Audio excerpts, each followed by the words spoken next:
How are property values assessed? And what is its impact on home buyers and sellers? The assessment is based upon the fair market value of the property, whether it's commercial, residential, or whatever. And so the market really determines what the assessment is, and then we apply the property tax to the value of the assessment. The two major components of increasing in assessment roll are changes of ownership, people selling their properties with a low assessed value, and then to somebody who buys it at a higher value. We've seen that all over to an extreme extent in this area, particularly in recent years. The other component is new construction. So we've had a lot of new construction in this entire area almost consistently for the last 20 years, residential as well as commercial. Difference because we now have a better mix of residential property than we had when we were building tract homes of about the same size on the same size lot. Same thing with commercial. Initially, commercial property was mainly single-story concrete tilt-ups for high-tech startups.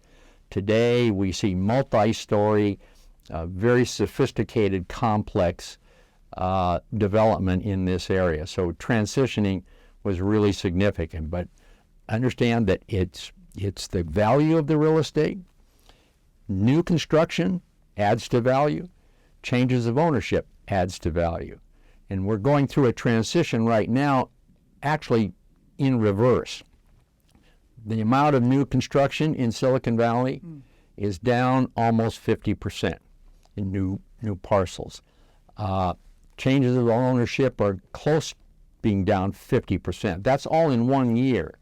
So we've had about 9 years of solid up and to the right growth in Silicon Valley since the Great Recession in 2008 to 2009.